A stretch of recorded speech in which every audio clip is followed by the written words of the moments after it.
So what I've done is I've gone around the ear, adjusting all the vertices, adding edge loops. Like for instance, I've added one extra one here, extruded this one out, and I've moved the vertices of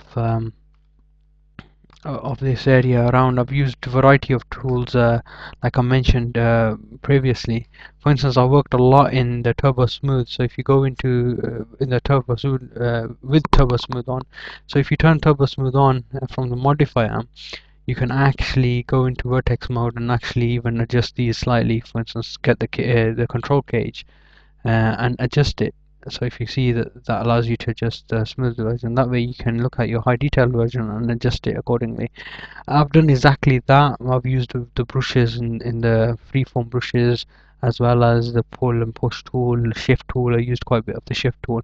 I went around throughout the whole model and given the shape, played around with the shape. I can still see that this can be adjusted quite a bit. There's much more that I can do. For instance, maybe move this a bit deeper inside. Um, put this a bit down. There's quite a lot you can do, but what I'll do is I'll stop it at this for now, just because um, you can take your time and adjust this and look at plenty of references and do that. What I'll do is I'll work now on the this part of the ear, just to kind of build something, a flat surface just around this area, just so uh, that we can attach it to the face later on if we need to. Although we're not going to do it for this tutorial, but create a flat version around here, just so it adds all up. So I'll turn the turbo smooth off. Go into edge mode, for instance, select each one of these edges, and you can just simply extrude outwards. So if you hold down Alt and select all these edges, but we'll keep it at that now. Do I want to do this one as well? Why not? Let's just do this one as well, and we'll use the scale option.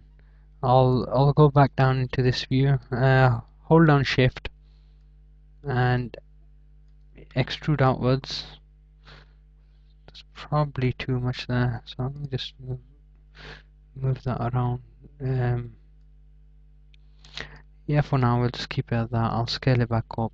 So that's what you're getting. That can be additional part of your face if you want to. I can move these individually if I want to. Just select them like that. Just move them up here. I can weld these two options together in the graphite modeling tools. Sorry, I can use target weld for now.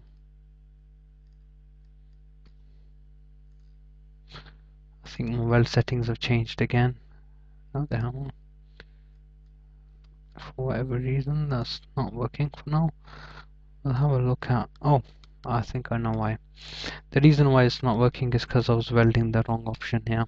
I want my face actually to start from this point, so what I'll do is I know this is I'll collapse this one for now, and maybe even this one to that one. I know we've created try here, but we'll fix that. So if I weld that one as well, and then bring this one up and you can weld it to grab these two options here and press weld. So that's pretty much there now. That bit. For this part here, we don't really need. I know it's a. We can actually just put a poly there. So if I go to cut tool, sorry, we can put a vertex there. So if I just select that and just draw one out, I can always get rid of the edge. There's few ways to do this actually. You don't even have to do it this way.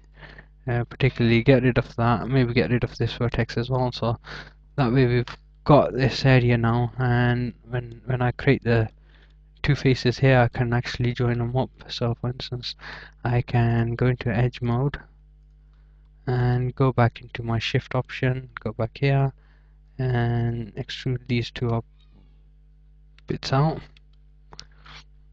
And again, that'll be like a continuation of the actual the face. I mean, we can join this area up with the face.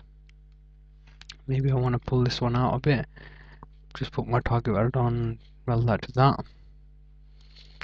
We'll not get carried away with this now. So what we'll do is we'll just leave that at that, so you can see that's pretty much that done. So maybe this could have come back a bit. So maybe put my target weld on. Let's have a look at that in this view. So that's pretty much there. So that would join up to my face, and I'll blend that in somehow with the actual geometry of the face. So I'll cut the video short now, and let's have a look at how that looks on the Turbo Smooth mode. So yeah, as you can see, it looks more like an ear now. Obviously it can be made much better. Yeah, you can adjust it, make it shape it more like an ear. Like this bit I'm not too keen on at the moment, but I would definitely blend that in. It's too much sticking out. I'll do that actually. I'll do the adjustments maybe.